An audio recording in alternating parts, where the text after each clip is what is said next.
നമുക്കിന്ന് ഇഡ്ഡലിയാണ്. പാത്രങ്ങളെല്ലാം നമ്മളിങ്ങനെ നിരത്തി എണ്ണ തടവി വെച്ചിട്ടുണ്ട്. പിന്നെ നമുക്കിന്ന് ചട്ടണിപ്പൊടി ഉണ്ടാക്കാനുള്ള തയ്യാറെടുപ്പിലാണ്. അരി, ഉഴുന്ന്, പരിപ്പ്,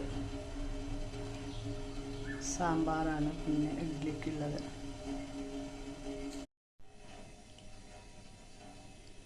നമ്മൾ തട്ടിലേക്ക് മാവ് പകർന്നു. ഇനി ആവി കയറ്റി എടുക്കണം.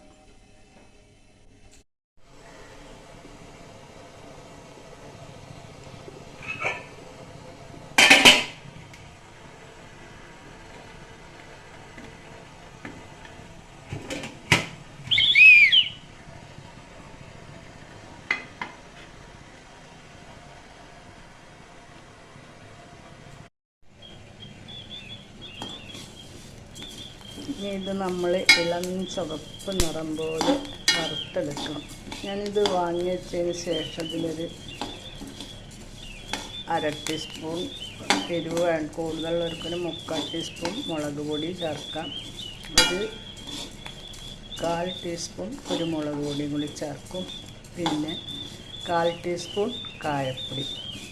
നന്നായി ഇളം ചുവപ്പ് നിറമാവുന്നവരെ ഇത് വറുത്ത് ഒരു ചെറിയ തരിതരിപ്പായി മിക്സിയിൽ പൊടിച്ചെടുത്താൽ നല്ല സ്വാദിഷ്ടമായ ചമ്മന്തിപ്പൊടിയാവും. ഇളക്കി യോജിപ്പിച്ചു പാകമായി. ഇനി നമുക്കിത് പൊടിച്ചെടുക്കാം. പൊടിച്ചെടുത്തിട്ടുണ്ട്. വളരെ നൈസായിട്ട് അതിൽ ചെറിയൊരു തരിതരിപ്പ് ഉണ്ടാവും. വളരെ നൈസായ ഒരു പേസ്റ്റ് മാതിരിയാവും. അപ്പം അതിൻ്റെ ടേസ്റ്റ് പോവും. ചെറുതായിട്ടൊരു തരിതരിപ്പ്, ചെറിയതുമായിട്ട് മതി. വളരെ വലിയ തരി പാടില്ല, എന്നാൽ പറ്റ പേസ്റ്റ് ആവാനും പാടില്ല. നമ്മൾ ശ്രദ്ധിച്ച് ഇടയ്ക്കൊന്ന് എടുത്ത് നോക്കിയിട്ട് വേണം പൊടിക്കാനും.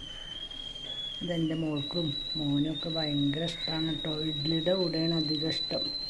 മോള് മസ്കറ്റിലാണ്. അവൾ പോകുമ്പോൾ എപ്പോഴും പറയും, അമ്മയുടെ ഇഡ്ഡലിപ്പൊടി തന്നയക്കണേ പറയും. ഞാൻ എപ്പോൾ പോകുമ്പോഴും ഇഡ്ഡലിപ്പൊടി ഉണ്ടാക്കി കൊടുത്തയക്കും. അപ്പോൾ അവർക്കത് ഫ്രിഡ്ജിൽ വെച്ചാൽ മതിയല്ലോ. നമുക്ക് നല്ല സോഫ്റ്റായിട്ടുള്ള ഇഡ്ഡലി ഇവിടെ കിട്ടിയിട്ട്, നല്ല പതുപ്പായിട്ടുള്ള ഇഡ്ഡലി, എല്ലാവരും ഇഷ്ടപ്പെടുന്ന ഇഡ്ഡലി. അങ്ങനെ നമ്മുടെ ഇഡ്ഡലിയും ചട്നിപ്പൊടിയും സാമ്പാർ ഇവിടെ ഇരിപ്പുണ്ട്. അങ്ങനെ ഇന്നത്തെ ബ്രേക്ക്ഫാസ്റ്റ് നിങ്ങൾക്ക് ഇഷ്ടമാണെങ്കിൽ ലൈക്ക്, കമൻ്റ് എല്ലാം തന്ന് എന്നെ പ്രോത്സാഹിപ്പിക്കുക. അങ്ങനെ നമ്മുടെ സാമ്പാർ, ഇഡ്ഡലി, ചട്നിപ്പൊടി എല്ലാം റെഡിയായി.